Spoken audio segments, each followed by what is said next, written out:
Assalamualaikum warahmatullahi wabarakatuh.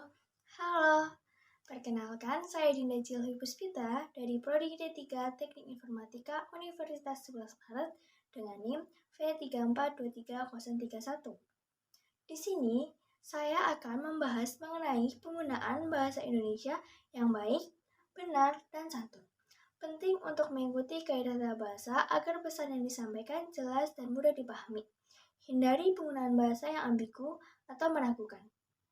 Penggunaan bahasa Indonesia yang baik, benar, dan santun memiliki dampak besar dalam memastikan komunikasi yang efektif. Oke, berikut penjelasannya. Yang pertama, kaidah tata bahasa.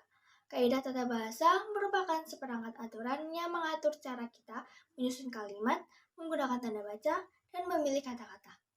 Ini bukan sekedar kumpulan norma, melainkan dasar untuk menyampaikan pesan dengan tepat. Dengan memahami dan mengikuti kaidah ini, komunikasi kita menjadi lebih terstruktur dan meminimalkan risiko kesalahpahaman. Kesesuaian dengan tata bahasa juga memberikan kesan profesional dan serius dalam menyampaikan informasi. Seiring waktu, penerapan kaidah tata bahasa ini membentuk pola pikir kita dalam berkomunikasi, membantu kita menyampaikan ide dengan lebih jelas dan efektif. Yang kedua, kata baku. Kata baku merujuk pada bentuk kata atau istilah yang telah diakui dan diterima secara resmi oleh lembaga yang berwenang, seperti pusat bahasa. Penggunaan kata baku penting dalam komunikasi formal dan resmi karena menjamin konsistensi penggunaan kata serta menghindari kebingungan mengenai makna. Dalam konteks ini, pemahaman terhadap kata baku menjadi fondasi yang kuat untuk membangun pesan yang jelas dan dipahami oleh semua pihak. Yang ketiga, penghindaran kata kasar. Penghindaran kata kasar merupakan aspek penting dari kesantunan berbahasa. Bahasa yang santun mencerminkan sikap hormat terhadap lawan bicara, menciptakan lingkungan komunikasi yang positif, dan mendukung pembangunan hubungan yang sehat. Penggunaan kata-kata yang bersifat merendahkan atau kasar dapat merusak suasana dan menyulitkan pemahaman pesan, sehingga menjadi kehalusan dan kelembutan dalam ungkapan menjadi prinsip kunci dalam penggunaan bahasa Indonesia yang santun.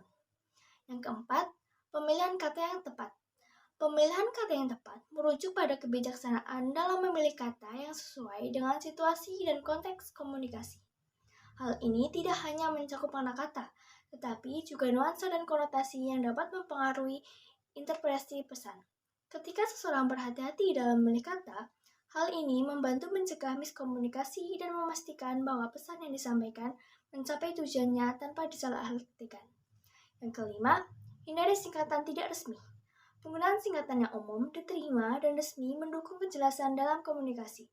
Singkatan yang tidak resmi atau kurang umum dapat menimbulkan kebingungan dan membuat pesan sulit dipahami. Dengan menghindari singkatan yang tidak resmi, kita memastikan bahwa informasi yang disampaikan dapat diterima dengan jelas dan konsisten oleh penerima pesan. Yang keenam, yaitu perhatikan ejaan yang benar. Ejaan yang benar adalah aspek penting dalam menunjukkan tingkat ketelitian dan kecermatan dalam komunikasi tertulis. Ketika seseorang memperlihatkan ejaan yang benar, hal ini tidak hanya meningkatkan kredibilitas penulis, tetapi juga mencegah kekeliruan pemahaman karena kesalahan ejaan.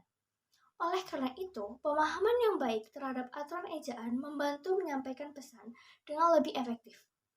Yang ketujuh, yaitu menghargai ragam bahasa.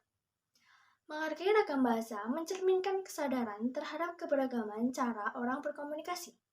Ini mencakup pengakuan terhadap variasi dialek, gaya bahasa, dan ungkapan yang digunakan oleh berbagai kelompok masyarakat. Namun, dalam menghargai ragam bahasa tetap perlu diingat untuk tidak melanggar norma-norma komunikasi yang berlaku sehingga tetap menjaga keterbacaan dan pengertian pesan. Dengan memahami dan mengaplikasikan prinsip-prinsip ini, seseorang dapat membangun komunikasi yang efektif, menghindari kesalahpahaman, dan menciptakan lingkungan komunikasi yang positif dan etis. Sekian dari saya. Wassalamualaikum warahmatullahi wabarakatuh.